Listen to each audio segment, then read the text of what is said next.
Let's learn how to grow a successful blog. You're a voice actor. You're an entrepreneur. You're a VOpreneur. Welcome to the Everyday VOpreneur podcast, your guide through the business of voiceover. Having your voiceover demos easily playable and downloadable on your website is essential. The VoiceZam player lets you do that across any device and browser. There are also options for adding play buttons in your email signature, tracking your listens, and even putting videos in your demo player.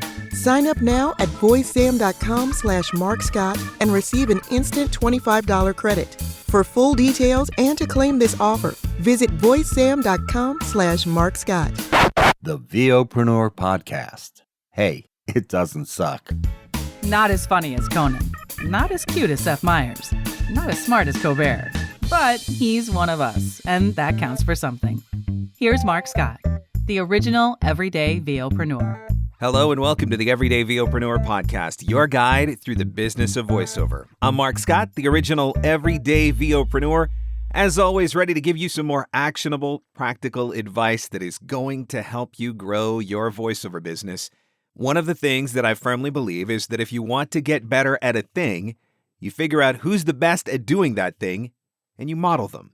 If you are interested in getting better at blogging, I've got a really good person for you to model in this episode. Now, just before we get there, I want to remind you that you can subscribe to the podcast so you never have to miss another episode. New episodes drop every single Thursday, available at Apple Podcasts or wherever fine podcasts are given away for free. You can also listen anytime and check out the complete archives at VOpreneur.com. So make sure you do that.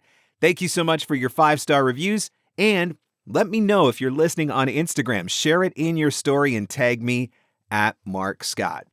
So if you're going to write a blog, which is something that I've done, it's really hard work, but there can be a lot of upside to it. But if you want to do it well, there are things that you need to know, things that you need to understand. And there's nobody better to talk about the art of blogging and to really break it down for us than my guest in this interview. You're going to enjoy this one. You're going to learn a ton. When we think about marketing and SEO as it pertains to our website, one of the most common suggestions we're offered is to start a blog. Like it's really that simple and easy. My guest today is the author of what I would imagine is the most read and successful blog our industry has ever seen. With over 40,000 subscribers, he's also the author of the book Making Money in Your PJs, which means it's no coincidence prior to this interview, he asked if we'd be on camera and if he could remain in his PJs. He says, "The Dutch are known for their directness, and I'm not afraid to speak my mind and stir the pot. I'm here to teach, challenge, inspire, and entertain you, and that's exactly what I'm looking for." So thank you, Paul Strickwerda. Welcome to the show. Hey, Mark. Thank you so much for having me. Did you know that I'm actually going to be very close to where you are in a week or so? I'm moving to the border of Vermont with Canada. So I'm going to be 10 minutes away from the Canadian border. Oh, man. I can imagine that Vermont would be absolutely gorgeous in 3 out of the 4 seasons, but I don't know that I would survive winter there. They say there's a couple of seasons in Vermont. There's winter, and there's mud season, and there's the rest of the year. Whatever the colorful leaf season is, I think I could probably handle that one. But yeah, winter season would kill me there. So blogging. Yeah. It's easy, right? Oh, man, it's so easy. You just take a pen and paper. It's as easy as doing voiceovers. Right, You know? it's You just need just a microphone and blah, Yeah. blah, blah, blah, blah. Yes, exactly. I'm just making it all up and then write it down and people love it and I become an overnight blogging star. You know, that's the way it works. Yeah, and to publish a book on Amazon and you get to speak at conferences and there's nothing to it, right? No, nothing at all. Well, to me, the more I write, the easier it gets. My wife is a professional musician. She always says the more you practice, the easier it will become. And it's this blogging muscle that you have to develop. I'm not going to lie about that. And, when you look at people who are really good at what they are, they're good at making it look easy, but it doesn't mean it is easy. Yeah. I'm a big music fan, and when I watch my favorite pianists play a concert, Beethoven or Mozart, and it looks like they're making it up on the spot and everything seems so easy. But I also know that these guys are practicing scales for a couple of hours a day and lots of other things that you need to get to that level. And I think it's the same with voiceovers and certainly with blogging. Yeah, for sure. So let's start at the very beginning. What, in your opinion, is the beginning? Is it choosing an audience, deciding on a name, picking a theme or a topic? What's the first step? Well, the first step was me not being able to keep my big mouth shut. That always helps, right? Yeah, exactly. Well, as voiceovers, we always read other people's words. That's it. People give us a script, we talk, we get paid, rinse and repeat.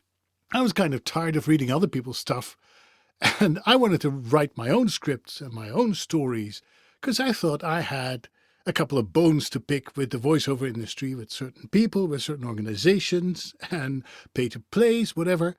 And I just felt this fire burning inside of me that I wanted to share my thoughts with the world.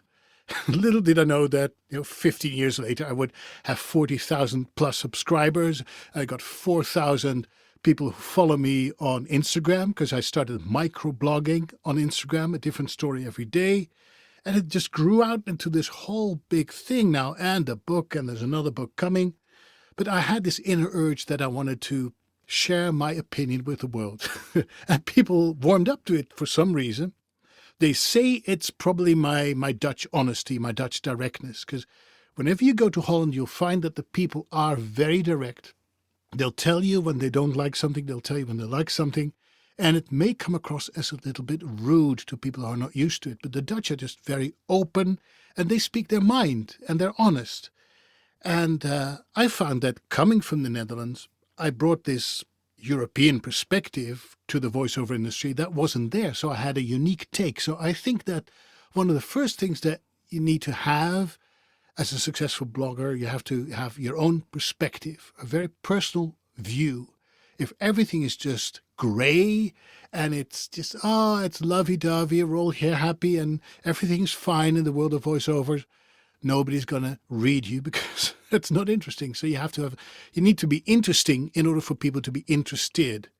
And apparently I had no idea, but to me it was normal. I always tell my students, I also coach voiceovers, I say, what's normal to you is special to someone else, but you don't recognize it as special because it's normal. And that was the same with my writing efforts. One of the things that I love about your blog, and have always loved about your blog, is the fact that it is just straight up in your face. And I think especially now, everybody is trying so hard to be so diplomatic, and nobody wants to risk being offensive, which means that people, harness their opinions or water down their opinions, and it does get kind of boring. And sometimes it's really just refreshing to have somebody tell it like it is. So I appreciate that about what you do. Oh, thank you so much. I mean, we all eat too much sugar, so I've never been into sugarcoating, and I will never be into sugarcoating. So people say the reason we love your blog is because Paul tells it the way it is. Mm-hmm. And I have to take a step back and say, no, I don't tell it the way it is. It's just the way I see it. It's just one opinion of a guy who can't keep his big mouth shut, who happens to come from the Netherlands. That's all. Well, the way that you see it very often is the way that it needs to be seen, or at least that's been my experience. And I know you've tackled some really tough subjects in the past, and I got kicked off of one certain casting site platform, and I think banned for life because of things that I said about them on a blog. My guess is that you've probably found yourself in similar situations. Yes, happily, I may. Yeah, sometimes the truth hurts, but the truth needs to get told, right? Exactly. A little bit of controversy is never bad for readership. My best and most well-read blogs are always controversial, which I also hate because in, let's say, modern-day discourse, all the stuff that you read about Facebook, going for the extreme because people like reading extreme points of views and yelling and shouting at each other. If you are kind of bland, people won't notice you. So I had to step it up a little bit and be more thought-provoking than I wanted to be in order to be read. It's like, you have to create this huge headline that everybody goes to, your hook to hang the whole story on. Otherwise, your stuff will be ignored because you're just a little needle in a huge haystack because there are billions of blogs in the world. And I want people to read my blog and not someone else's blog. People have limited amount of time, so I need to catch them and entice them to come to me and read my stuff. Because if you are a blogger and nobody reads your stuff, You're like a guitar without a sounding board. May have the nicest strings in the world, but nobody will hear you resonate. Yeah. So we're starting at the beginning. We're figuring out what our perspective is, what we're going to bring to the table. Now, another reason that a lot of voice actors talk about starting a blog, and some of them are told to start a blog, it's because it's a marketing tool or an SEO tool. But there's a big difference between writing for SEO and creative writing, as it were. So what do you think about the concept of starting a blog strictly for SEO? Well, you might ask artificial intelligence to write it for you, because you just feed them the keywords that you like to highlight that do well in the realm of SEO. And then there's software that can write a story for you. I mean, I used to be a journalist in a past life, and now they have robots that write journalistic articles. You just feed them basic information, they come up with the story. The same thing for lawyers who want to create an argument. They feed the artificial intelligence the particular part of the law that they need to highlight, and out comes a story. So there's nothing creative about it. And I think you're really writing on false pretenses. If you just want to write to attract the people because it's good for your website, people will pick up on that. I always pick up on that, because there's lots of blogs that I read that I think, why is this person doing that? Why is this even interesting? This is just a pretext to put in a bunch of keywords that score high on the SEO rating scale. And I feel that that I've been had, when I read those blogs. And that's the last thing I want to do. The last thing I want to have my readers feel is that they've been had or have been used. I write my blog to give something to people, not to get something from people. And when you do it for SEO purposes, you do it to get something instead of giving something. There's a soul and a heart behind it when you're like writing the way that you write. And even as I'm listening to you, talk about that particular question, answer that question, I can feel that there's a soul and there's a heart behind why you do what you do. Two totally different objectives, right? I know that your blog has turned into an SEO powerhouse, but that was never your intention. You wrote because you're a writer. I know. It really happened by accident, and I'm going to keep it. I will never write just to please the SEO gods, ever, because the moment I start doing that, I will lose my readership. I guarantee it, because the heart disappears from it. Yeah. And one of the things that makes me keep on writing and writing is that my heart is overflowing with stuff that I want to tell people, that I want to share. Because I feel obligated to provide something of value to my readers, because I'm doing a big ask. Every week I ask them to spend 4, 5, 6 minutes with me out of their time, out of their busy schedule. And you better offer something that's of value to these people. Absolutely. Same with your talks. You offer so much information for free because you have this fire burning inside of you too. I know it, I see it, and I hear it as well. And ultimately, that is very attractive. I mean, I have this irresistible urge, this irrepressible urge to share what I think I've learned in many years, not because I feel that I own the truth in some way or shape or form, no. But I feel that if I would not do it, part of me would die. That's how strongly I feel about it. And by the way, part of me has almost died, as you know, because I had a stroke a couple of years ago in my studio. And after my stroke, I woke up and I couldn't speak for a long time and had to go through speech therapy for months and months to learn how to speak and emote again. But during those days when I found myself in the hospital bed, barely able to utter a word or form a cogent thought, I said to myself, what if this voice of mine doesn't come back and I'm a voiceover? Where's my business going to go? Yeah. I didn't want to lose my voice. But then it dawned upon me. I said to myself, as long as I'm able to write, I will always have a voice. 100%. Yeah.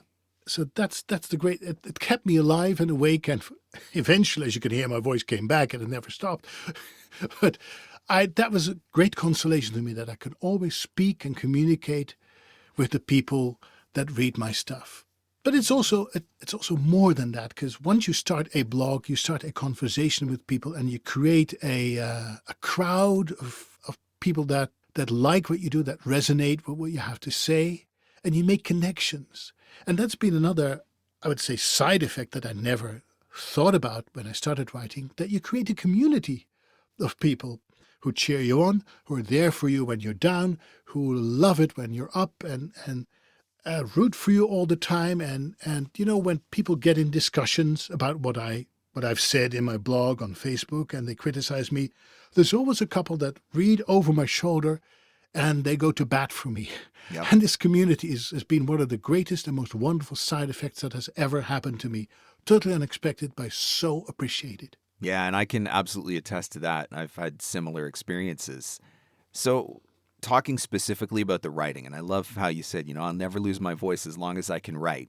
Exactly. When I was writing my blog, I always struggled with the fact that I never felt like a great writer. I mean, I could have a concept and I could put together a blog, but what I lacked in my ability as a writer, I always hoped that I would make up for with good content. So what do you say to an aspiring blogger who maybe doesn't yet consider themselves a great writer? Well, welcome to the club. I once was at the presentation of a children's book writer with my daughter. They had this literature week at school, and there was a famous children's book writer. And one of the kids asked a very good question. She said, "Sir, do you consider yourself to be a good writer?" And he said something that always stayed with me. He said, "No, I don't think I'm a good writer, but I think I'm a good rewriter." I think that's the essence. Nobody starts off writing like Shakespeare or Faulkner or any others of the greats of literature. All these people are craftsmen. They start with an idea, they begin with writing a couple of sentences, then they pause a little bit, let it percolate a little bit, they come back to it, and then they change it and mold it as if it were clay into a shape that eventually becomes something that could become art. So it's more a process of rewriting, and I do think that it is a prerequisite that you love to write. If you don't like writing, just go make a podcast or produce YouTube videos, because writing is daunting, because, every now and then all of us have to stare at that blank page and say, Yes. Okay, now what? Yep. But, like I said in the beginning of our talk, the more I do it, the easier the things flow. And I have this thing now that I almost call it automatic writing. This is this thing called automatic writing where you just have a pen and paper and you don't think of anything, but see what your unconscious mind comes up with. Mm-hmm. It may be nonsense, it may be a great idea, but it starts with a kernel of something, an essence of something. And that's usually my writing process. I observe something, I hear something, I see something that sparks my interest, and I sit down, I start typing, and there's a basic idea. For instance, I'm writing a blog now about shortcuts to success, to be specifically, because I've been seeing this tendency among people in our field, but it's really in many fields, that they really don't feel like investing a lot of time in getting good at what they do, but they're very interested in those people that can give them the shortcuts, the nuggets. If you do 1, 2, 3, 4, 5, then you're guaranteed voiceover success. And it doesn't exist, of course, but this is this tendency in our culture, which I call the microwave culture, as opposed to the crock-pot culture, Yep. where we want things fast.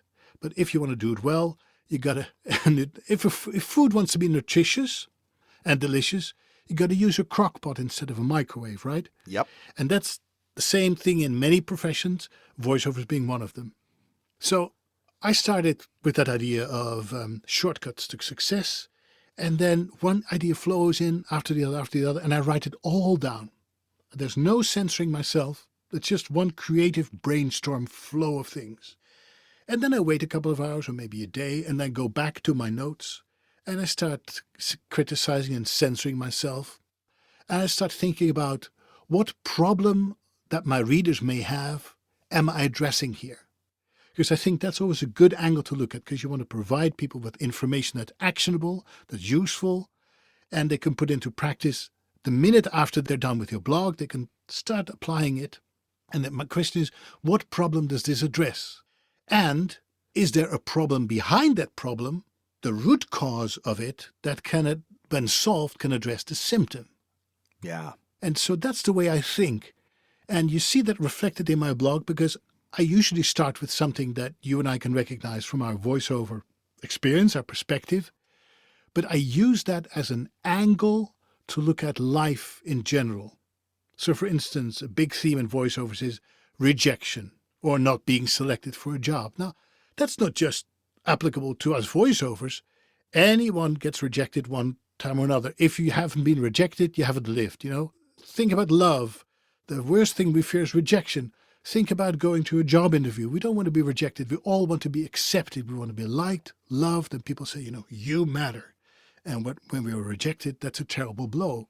So while I am on one level writing about rejection through the lens of voiceovers, I'm actually talking about rejection on a higher level. Yeah. And I think that's one of the cornerstones of my so-called success as a blogger, that while you read about voiceovers, doesn't matter whether you're a freelance writer, a photographer, a videographer, or anyone that is an independent contractor, or anybody who's ever been rejected, you can recognize things and find lessons that you can apply in your own context.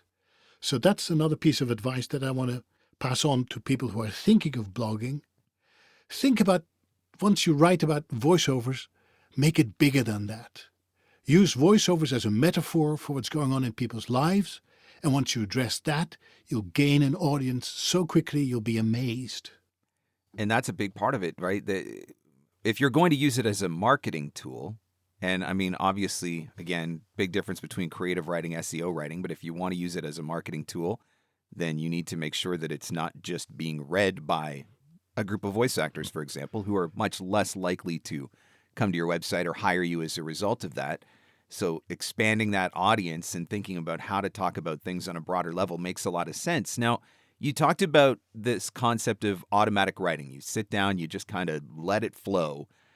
What are some other ideas or some other ways that you come up with topics? Because I know for me, that was always the hardest part, right? Every once in a while, there was something that was, what do you want it, like a trending topic, right? There was something that was going on that was very relevant in the industry. They're like, oh, I got to write about that, or I got to do a video about that, right? So I've had those moments, but the hardest part for me, even with this podcast, there are days when I sit for like 3 hours staring at a screen thinking, what the heck am I even going to talk about? So do you have any other ideas or suggestions outside of this automatic writing concept? How do we come up with topics? Well, my first year of blogging really started as notes to self.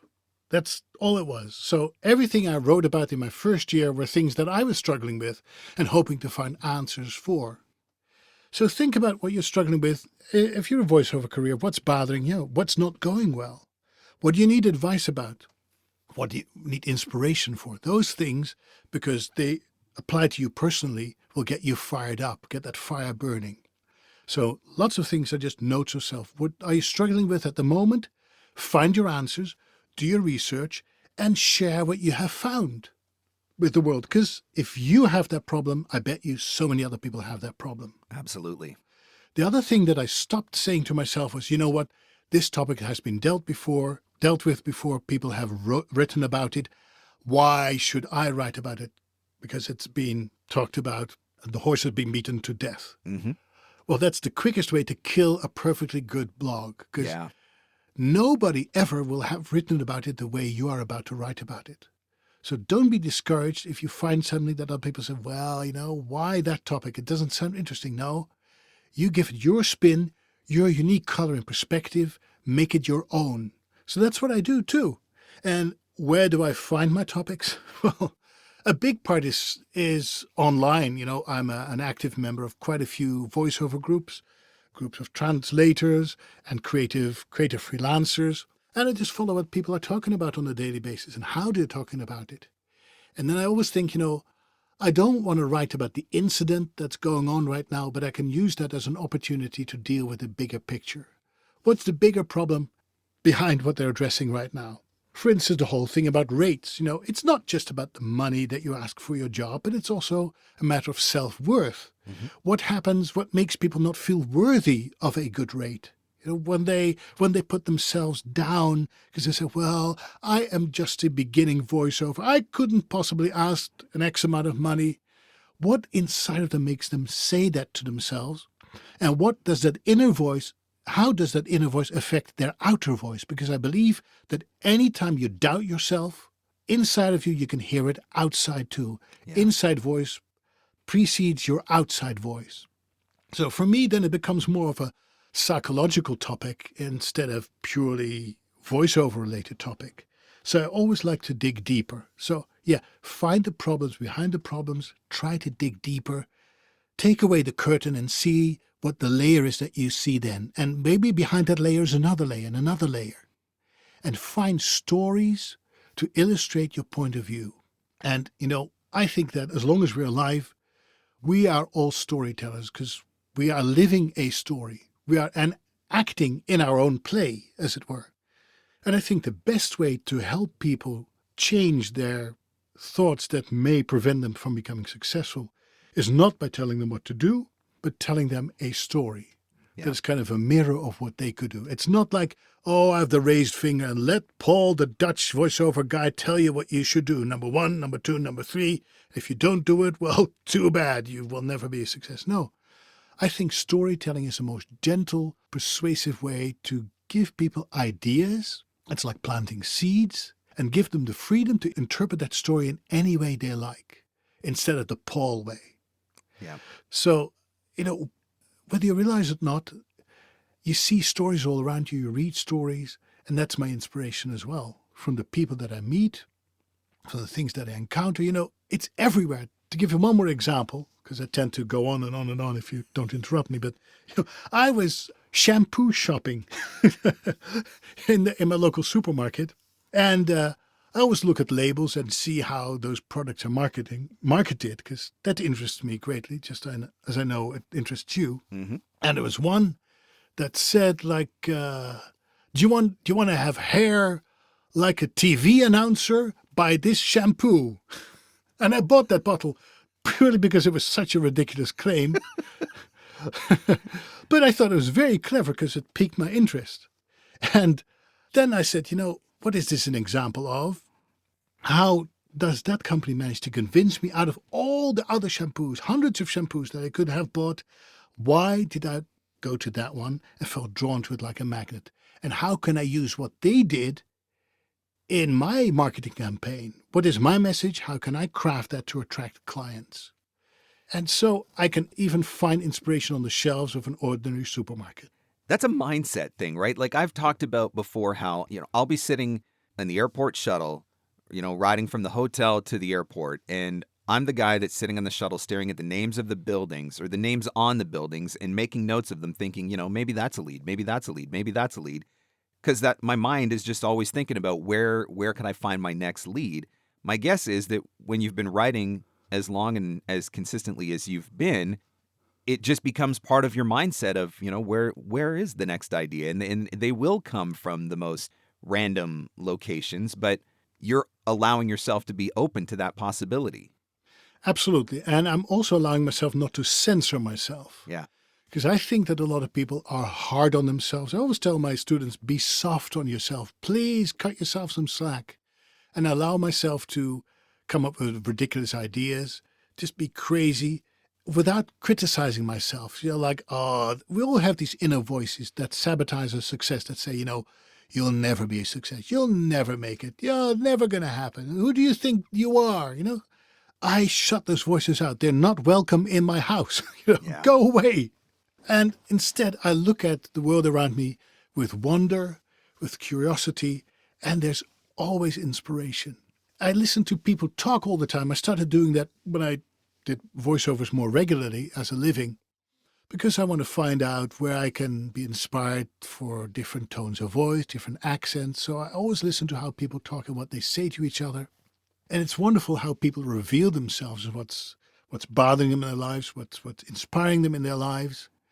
And there's always something that you can pick up. There's, the moment I stop learning, I stop living. That's it. There's always more to learn. Yeah. And it's this curiosity of, what makes people, how can, especially people who are where I want to be. That's another secret, I guess, because we are in this culture where we are very much focused on things that don't work, like the medical industry, When you look at medical doctors, they study people that are not functioning well. They study disease. Mm-hmm. They start studying how people die and want to prevent that. So you're looking at something that's not working optimally in order to find a cure for people to get better.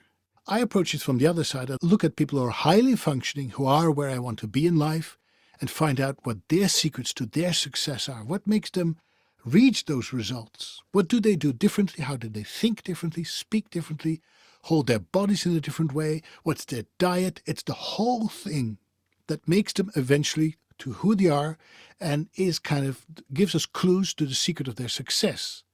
And I believe that we all have the same neurology, same biology basically. So if one person can do that, I think it's possible for us to replicate these things, learn these habits, ingrain them in our brain, and become maybe not as successful as they are, but as successful as we can be. Yeah, that's an important distinction as well. Mm-hmm. You know, the notes to self idea inspiration. I mean, that was what started my blog. Yeah. It was all the stupid mistakes that I was making and how I fixed them.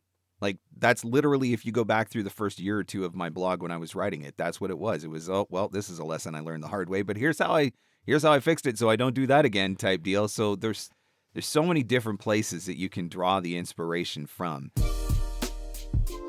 One of the most important aspects of marketing your voiceover business is having a successful follow-up strategy.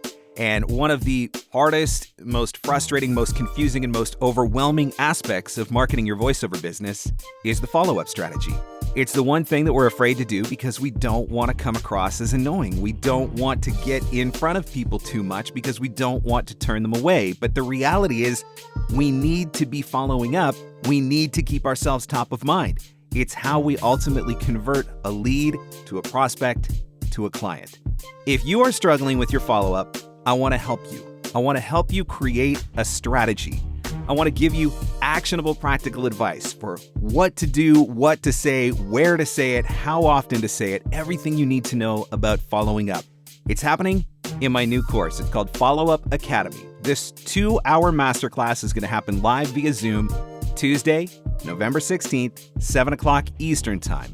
If you can't attend live, you can sign up for the class anyway because everybody who signs up will get access to a complete video recording. But in this class, you are going to learn everything you need to know about the art of the follow-up. You can get the details at markscottcoaching.com. It is limited to the first 50 people, and it is almost sold out. All the details at markscottcoaching.com. Look up Follow-Up Academy. Now, back to our show. Look, there are days when I wake up and I absolutely do not feel like doing a podcast. Like, for whatever reason, something else is going on, not in the mood, whatever the case may be.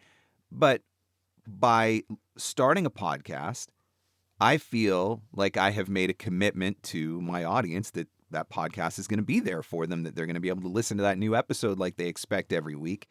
I'm guessing there are or have been times when you've just not felt it or, didn't want to write or whatever. What do? Do you write anyway? I always have a couple of contributions on the shelf. If I really don't feel up to it, it's usually when I'm physically incapable of doing that. But I rarely wake up. I mean, this sounds so pretentious, but there's rarely a day that I don't want to write. Every day I want to breathe. Yep. I want to eat. And to me, writing is such a big part of my routine. I mean, I would hate the idea of having to make a vlog or a podcast, because that seems like so much work to me. Writing is the easiest thing, you don't need anyone. There's no tricks or tips, or I don't have to think about background music, and I don't have to edit the whole thing. It's a lot of work doing video editing and podcasting. So I make it very easy for myself, and I create the ideal atmosphere for myself. So if I feel a little bit sorry for myself and I'm not having a great day, I just want to pamper myself a little bit. I get a nice cup of coffee. I put on my nice fluffy yellow Dutch clogs. I stay in my PJs. I go down to my studio. And I think about the things that I love in life, what I'm grateful for, and about the people that respond to my blog. And when I open my inbox, it's just so incredibly flattering and wonderful and moving too. Somebody just said to me on Instagram, Paul, I feel that reading your work is like having a personal life coach. I said, wow. And some people at voiceover conferences walked up to me, said, Paul, I want to thank you because when I was deep down in the dumps, I somehow found your blog, and it was as if you were speaking to me personally. And you gave a couple of clues there that helped me get out of my funk. And here I am. And one of the reasons I want to be here is because I wanted to meet you and say thank you. I'm not telling you these stories to pat yourself on the back, but how's that for motivation? When you don't feel motivated, I think of these people. Those people I want to connect with and those people I'm writing for. And then I just forget all my doubts and my tiredness, and it starts flowing again.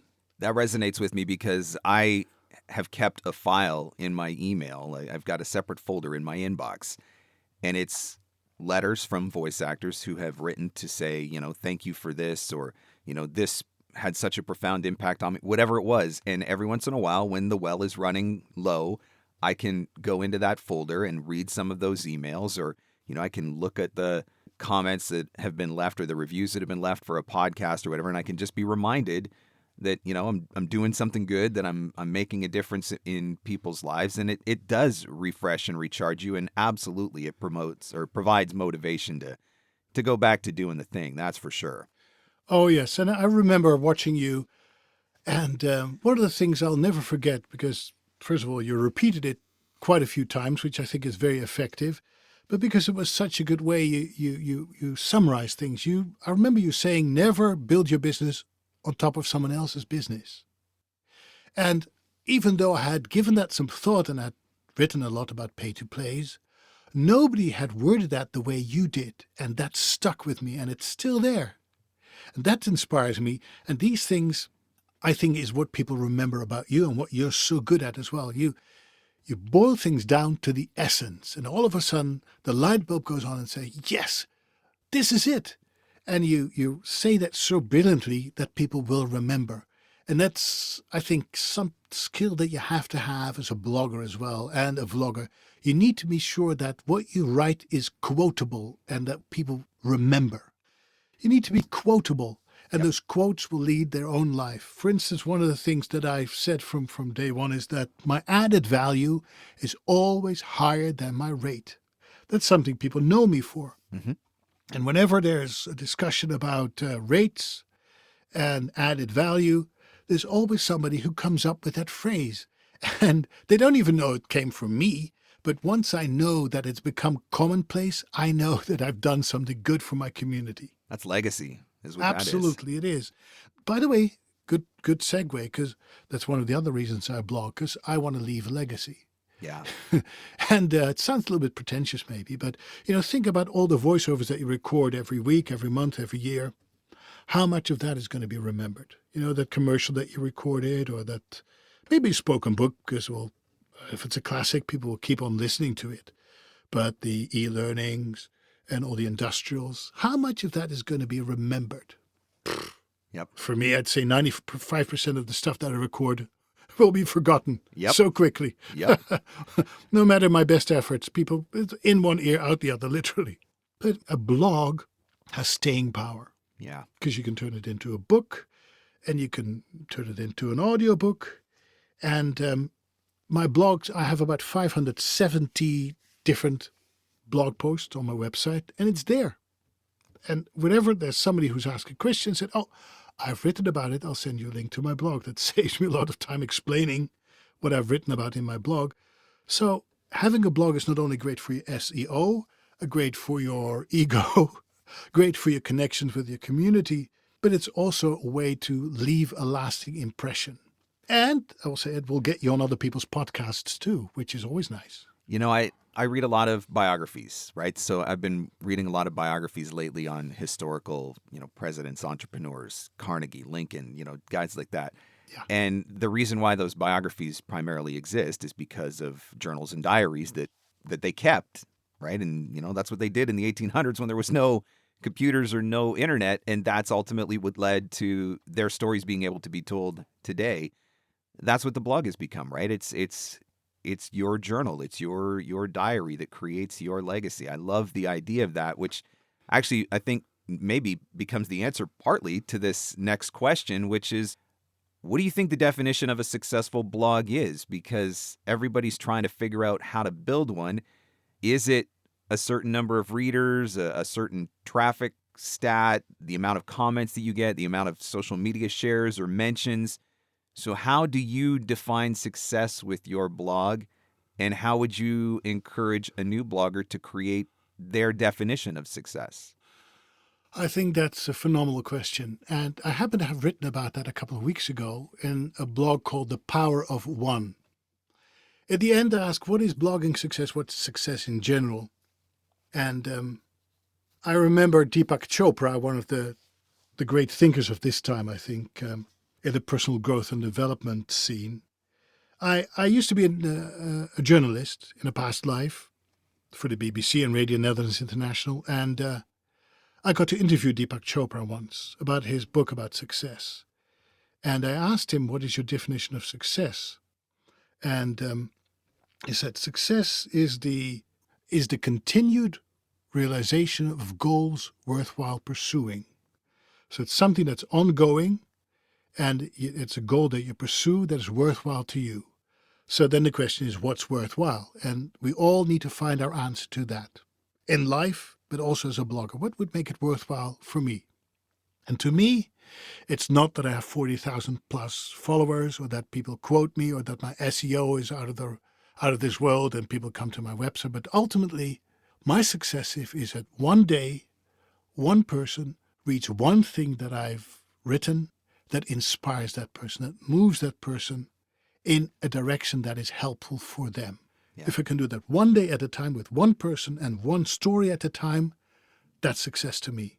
I love that because, I mean, if you're looking for it in the numbers, I think you're always going to be disappointed because no number's ever going to be high enough, right? Right. If you got 100 comments, you want 1,000 comments. If you want 40,000, if you got 40,000 subscribers, you want 50,000 subscribers. So you've got to have a different way of describing it. I know for me, it was always, I knew how life-changing it was for me to be able to build a voiceover business and take control of my life and ultimately take control of my income. Having worked, in radio for so many years, having had a boss always tell me what my hours were going to be, what my schedule was going to be. I was never going to make any more money than X, all that sort of stuff.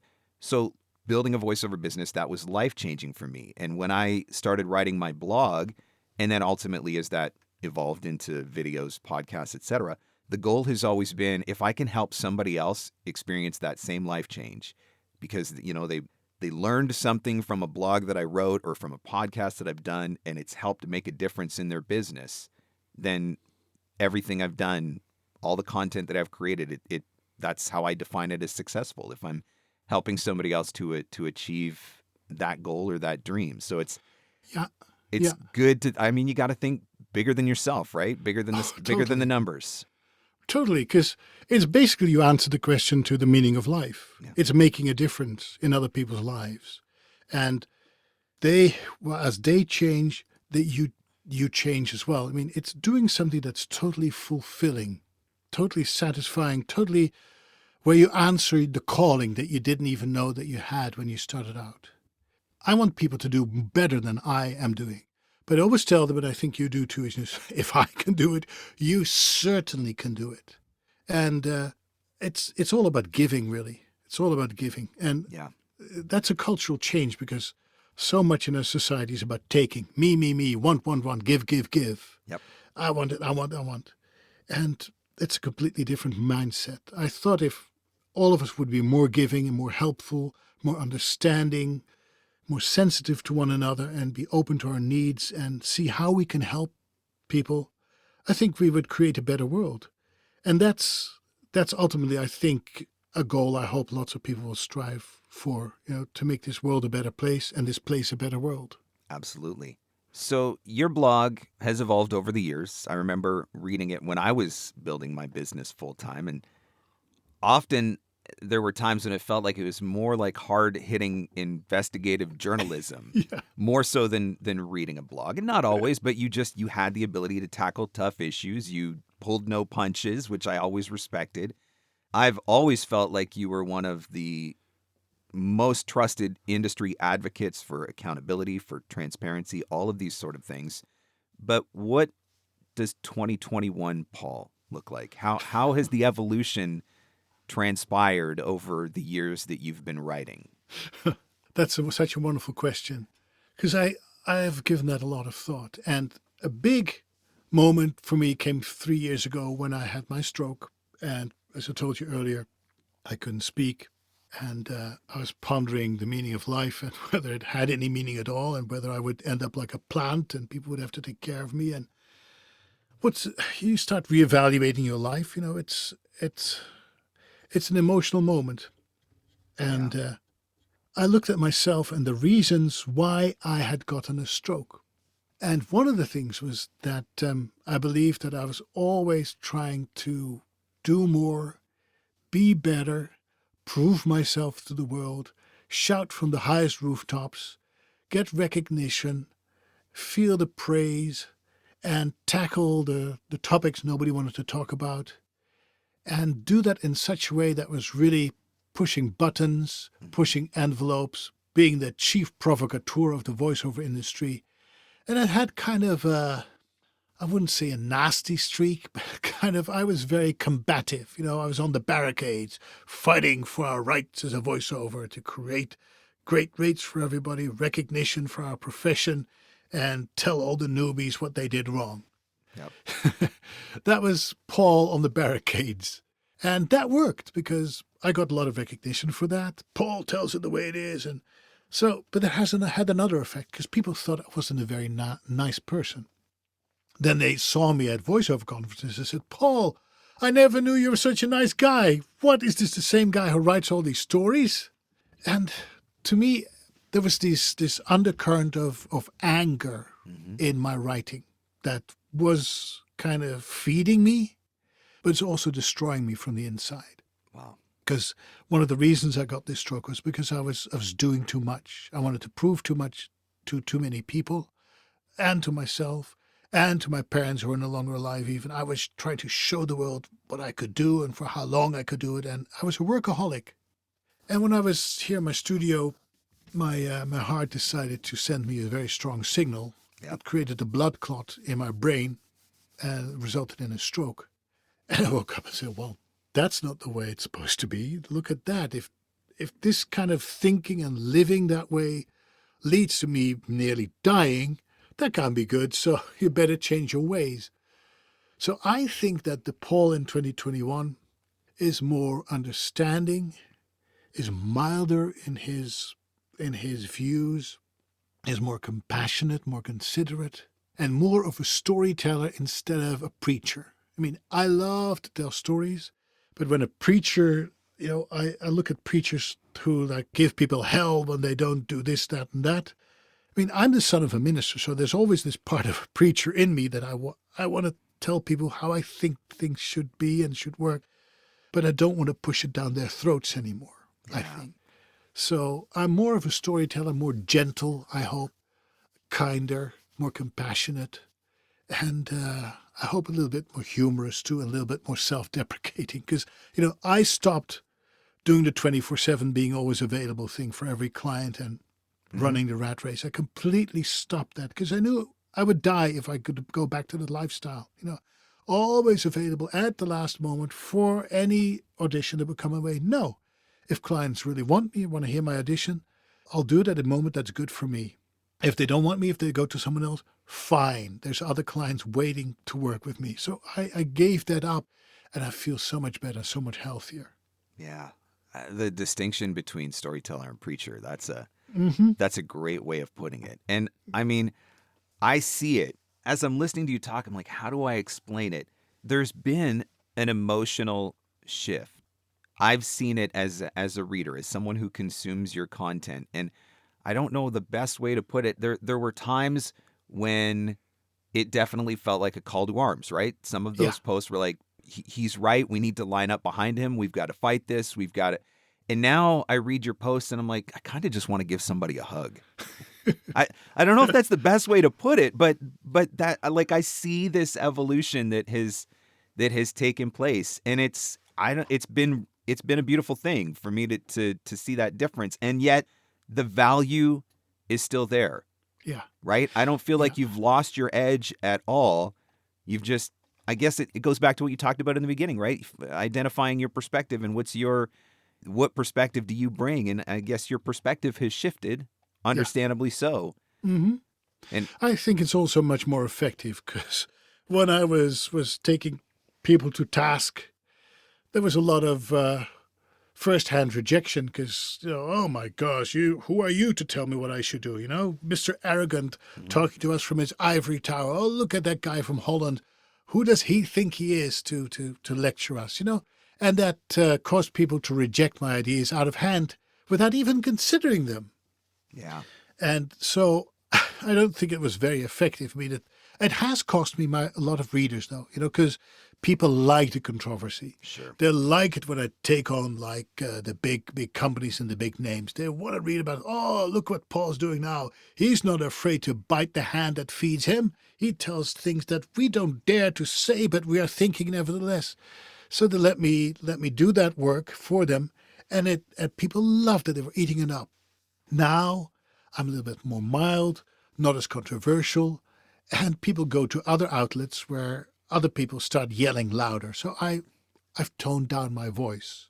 And it has had consequences for my readership because I don't think my blog is growing that much anymore, which I think 40,000 is enough. It's fine with me. Like I said, if one person is inspired by one thing I wrote on one day, that's fine enough for me. Yep. But it's a different style, definitely different. And if anything, it feels much better to me because this is more reflective of who I am now. Or maybe it's just I'm getting an old fart and I'm not as interested in controversies anymore, being the bully of the voiceover world. I don't know. I think it comes with age as well. People become a little milder and less radical. I have said that exact same thing. I'm like, the older I get, the less that I'm interested in fighting with people. I think kids made a big difference for me too. When I first started writing, I was just a single guy, and I mean, I guess you have a single guy perspective. You don't think about it at the time, but I look back on it now and think, I probably was a little bit more aggressive about certain things and probably a little bit more fist to the table type deal. But then having kids, I'm like, now I'm definitely a little bit softer, and maybe I am becoming a little bit more emotional as I become an old fart too. So I could totally relate to that. Yeah, and you have one child? One of my own, and then two step who are they're my own. Yes, absolutely. I have one daughter, and I'm married to the woman who's not her mother, but she's a stepmother. But we're it's life changing, perspective changing. It's a big shift in thinking and feeling and doing.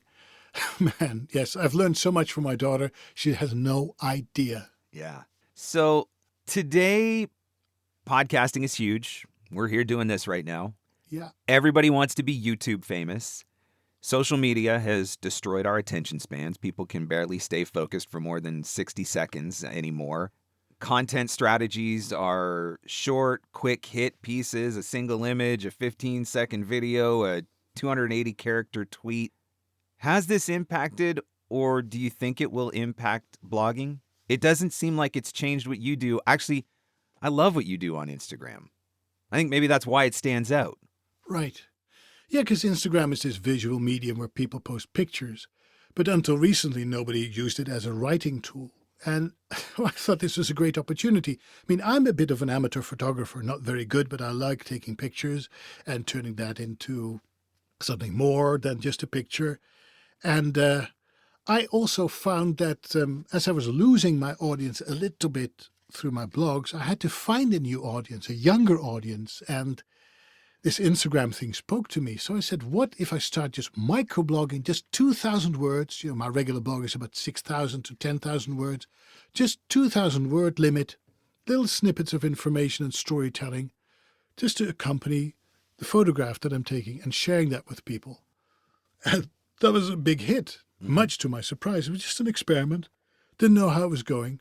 But to me, it gave me an impetus to write every single day, which I hadn't been doing before.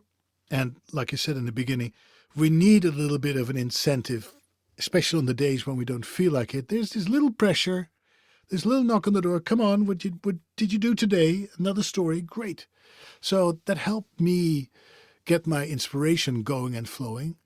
And it helped me reach a totally different audience. But, talking about the podcast and videos, I think that I'm a much better writer than speaker, to be honest. Because, I sometimes tend to go on forever, as you've no doubt heard, and start to blabber, and I'm searching for words, and I sometimes have word blindness. So I don't think I'm that great of a speaker. I think I'm a much better writer, because writing is really giving myself a chance to rethink my thoughts and rewrite my words to make it exactly right, to boil it down to the essence, to create something that I can be happy with. Whereas if I would just talk as a podcaster, I think I would get lost in my own train of thoughts. Plus, it's already something that I've done. I've had a career in radio just like you. I've done it for 25 years, so it's not new to me at all. So I don't feel like playing radio. And if I were to do a podcast, I want to make it so different from anything that exists. Something like Radiolab. I don't know if you know the American show Radiolab, but it's an exquisitely produced podcast, really, with special composers and sound effects and editing. Man, when you listen to Radiolab, it's on National Public Radio here in the United States. This has great production value, great storytelling, and I would love to create a soundscape like that, but I don't have time for that at all. So either do it and do it well, or not do it at all. Yep. So it would take up too much time. And the same thing for producing videos. I know how to edit audio, but I'm still very bad at editing video, and I just don't have the time to learn it and do it well and do it right, because I don't want to play radio and TV and then it not be good. And there's also one thing, people often ask me for advice, what they should do or what not to do, what trend to follow.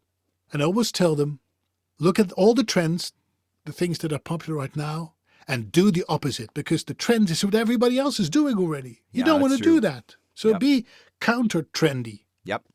So everybody's going to podcasting, write a blog. If everybody's going to blogging, do a vlog. If everybody goes to, TikTok, go to Instagram. Do what other people are not doing. Mm-hmm.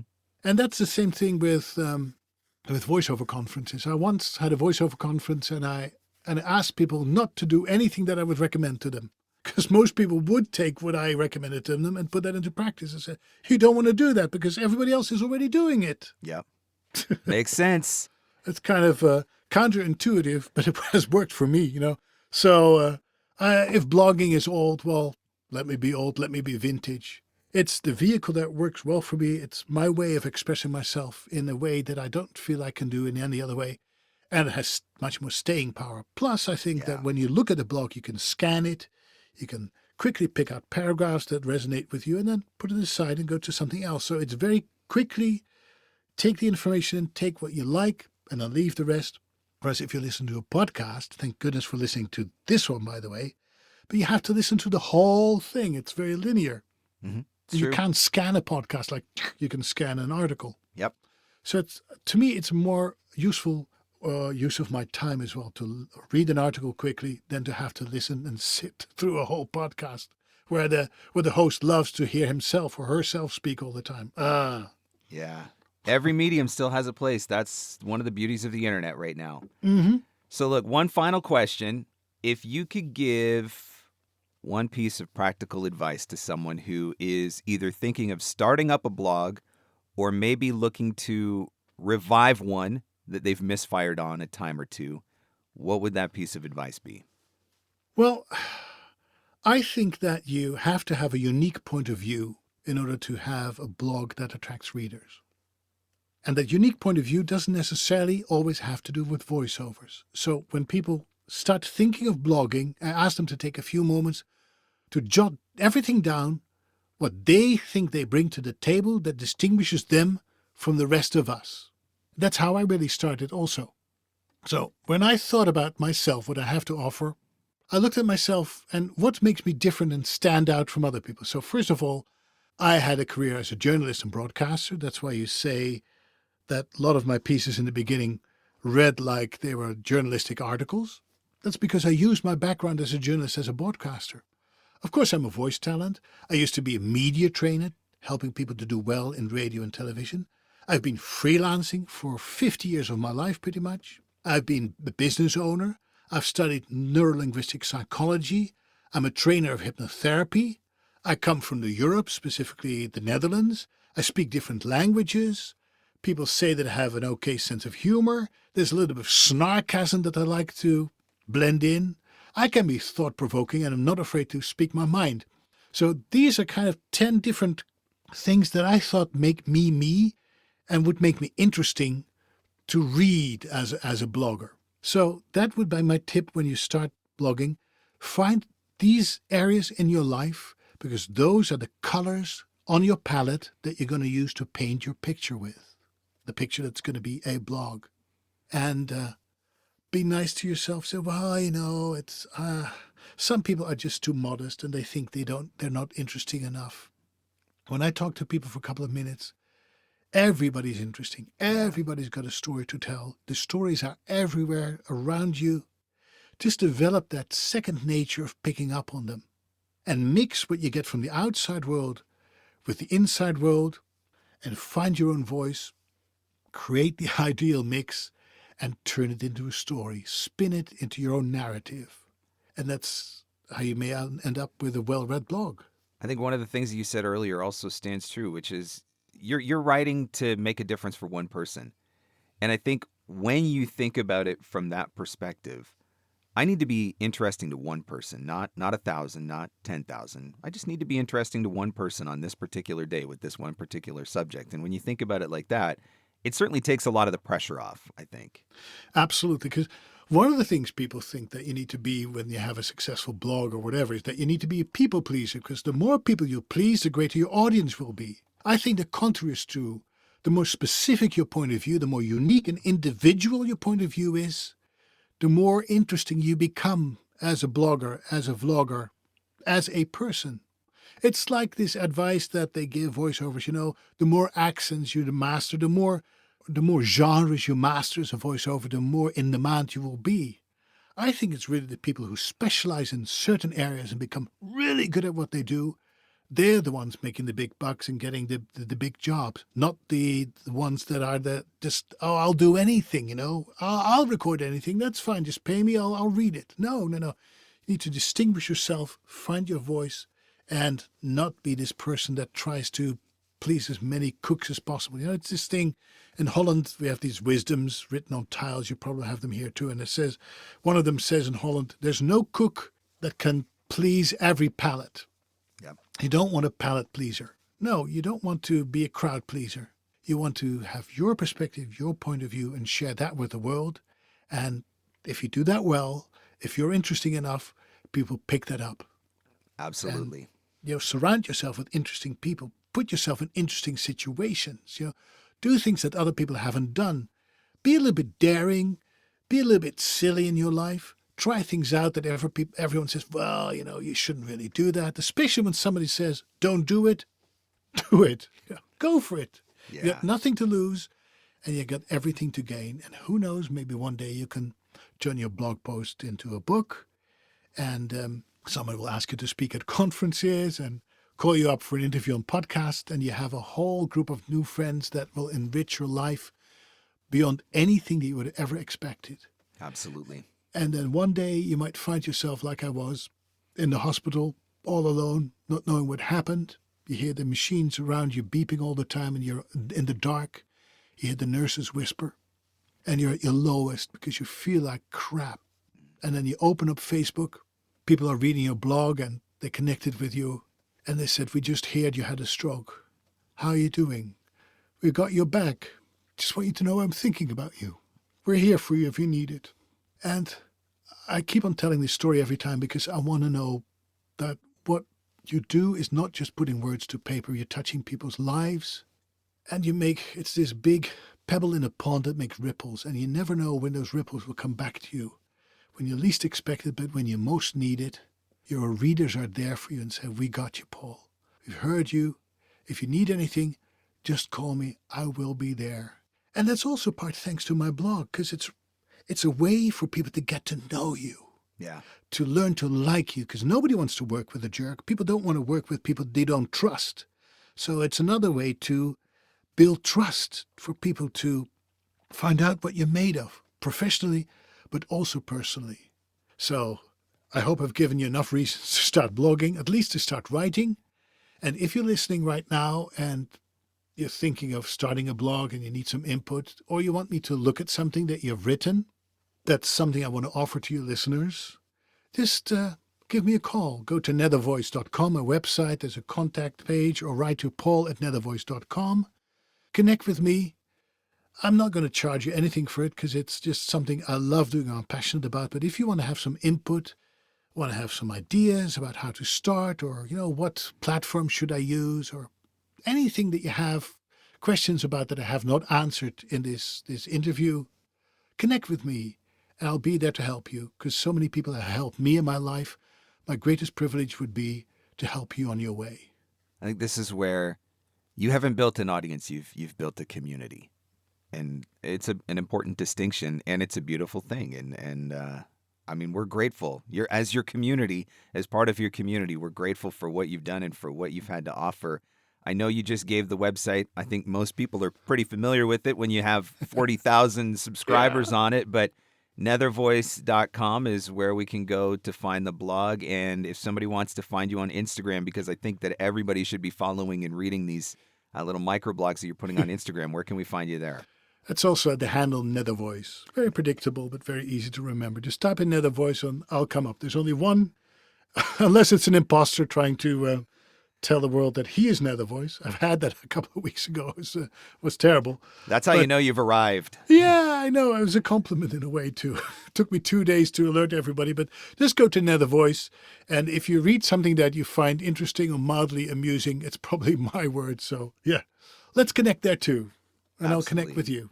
Thank you so much, Paul. I'm so grateful for your time and for all of the wisdom and the insight that you've shared. I think a lot of people are going to have a lot more ideas on how to find their unique voice, whether they choose to blog or podcast or do videos or whatever medium they choose to use. I think they'll know how to find their unique voice now. So thank you. Thank you so much, Mark. And you're almost my neighbor. So if you're ever close to Newport in Vermont, close to the Canadian border, knock on my door. Absolutely. It's so great to have you, Paul. Thank you so much. Take care. I haven't written a blog post in probably about 3 years now since I wrote my last blog. I had switched over and started doing video more consistently, putting out a new video every week. Then I started doing the podcast and putting out a podcast every week. And trying to incorporate a blog into the midst of all of that, it was just too much. It was overwhelming. But I got to tell you, after listening to this interview and having the privilege of talking about the subject of blogging and learning from somebody like Paul, man, there's a part of me that feels like I need to fire up the blog again. So if it's something that you've ever thought about doing, I really hope that this episode is an inspiration for you. And certainly it gave you a ton of information that you will be able to think about in order to start your blog and do it the right way. If you're listening, let us know. Please post it in your Instagram stories. Tag me at Mark Scott. Tag Paul at Nethervoice. Let us know that you're listening. Let us know that you enjoyed the episode. We'd love to hear from you. We'd love to hear your feedback, of course, as always. Never miss an episode. Subscribe on Apple Podcasts, wherever fine podcasts are given away for free. Check out the complete archives. There's well over 100 episodes now, all of them available for listening and download at VOpreneur.com. Thanks so much for listening. I'll catch you on the next one. The Everyday VOpreneur Podcast. Available everywhere fine podcasts are given away for free. Mostly, we think. Having your voiceover demos easily playable and downloadable on your website is essential. The VoiceAm Player lets you do that across any device and browser. There